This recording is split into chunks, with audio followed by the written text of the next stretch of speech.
Welcome back to Super Recaps. In this video, I will recap a mystery called Super Me. The movie focuses on the life of a depressed and poor scriptwriter called Sang-yu is an orphan and doesn't have any friends. It's been almost half a year since Sang-yu has last slept properly because every time he tries to sleep, he has horrible nightmares about getting killed by a demon. This is when Sang-yu wakes up and then heads to a restaurant where Sanj enjoys some food while poor Sang-yu just watches. He also shouts at Sang-yu about not submitting his script, so Sang-yu tries to explain that he can't concentrate on writing because he hasn't slept properly for a month. But his manager doesn't care and gives Sang-yu 10 days to finish the script. After that, Sang-yu heads back home to work on the script, but much to his despair, it turns out that he has been evicted and is now homeless. Eventually, Sang-yu calms down and goes to a cafe to work on his script, but he can't think of anything as he is starving and falls asleep. He dreams of the demon killing him again and wakes up as soon as he dies in the dream.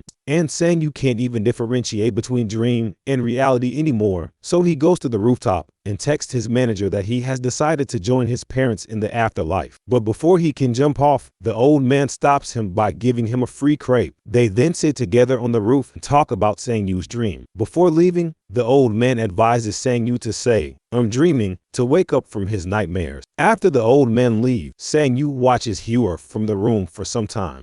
Sang-yu spends the night in a park where he looks at the mysterious sword. He tries to sell it at a street market, but seeing how all the buyers start fighting over it, Sang-yu realizes that the sword must be worth more and sells it at a pawn shop instead, where he receives 20,000 for it. Sang-yu is overjoyed and he immediately gets a new laptop, eats at an expensive restaurant, won't write anymore, and leaves after giving him the money he owed him. The following morning, he visits Hyor's coffee shop and orders a coffee. He asks if she remembers him, but she doesn't. He then questions why she's closing the cafe. She says it's because she has no customer and she intends to sell the shop to pay back all her debts. After that, Sang-yu goes drinking with Sanj, who is curious about how he got so rich. Later, which exposes his secret to Sanj, who begs Sang-yu to let him join as well. After thinking for a while, Sang-yu agrees. The next day, he takes a case full of cash to Hyor and offers to buy the cafe, while also mentioning that he will still let her run it and they can split all the profits. Hyor is extremely happy and invites him out to dinner to say thank you. After that, Hyor's cafe also starts flourishing. He even gave a bag full of money to the kind old man who had helped him before. That night, Sang-yu walks Hyor back home, and as they converse, Hyor manages to guess that Sang-yu is a scriptwriter because of how he speaks. Since then, Sang-yu drops her home every day, and he even lets her drive his car and gifts it to her. This makes Hyor believe that Sang-yu is a very successful scriptwriter since he's so rich. During the drive, Sang-yu recalls the first day he saw her. After her performance, he saw her cry because of an argument with her ex, and later, he followed her a few times when she went to watch a movie. Thinking about that time, Sang-yu asks her out to a movie, and as they watch it together, Hyor asks him when he'll show her a movie he wrote. So the next day, he writes a script and tells Sanj to read it while he sleeps. This time he dreams about being in bed with Hyor and immediately wakes himself up and sees Sanj brought to tears because of the great script. So they decide to give the script to a filmmaking company and pay them to hire famous actors to star in the movie. After that, they set up an event to honor Sang-yu. He invites Hyor to the event with him, and during the event,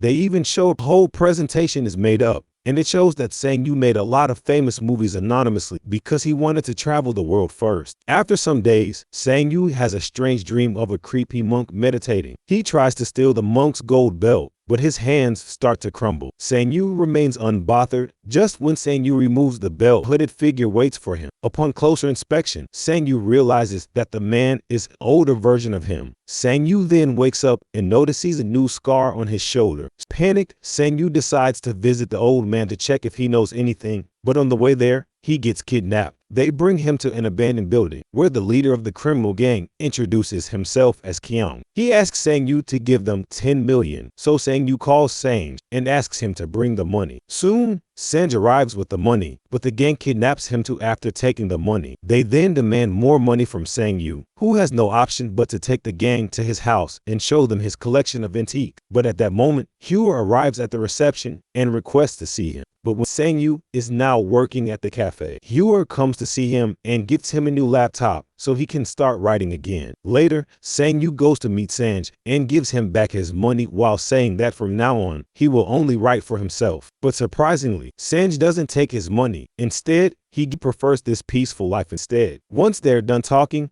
the background fades, and the dream world starts appearing behind Sang-yu. Before the movie ends, we find out that the Blue Demon has been watching Sang-yu since the day he talked to Yor outside the supermarket. Thanks for watching. To support the channel, make sure to subscribe and hit the like button and press the bell icon to get new video updates.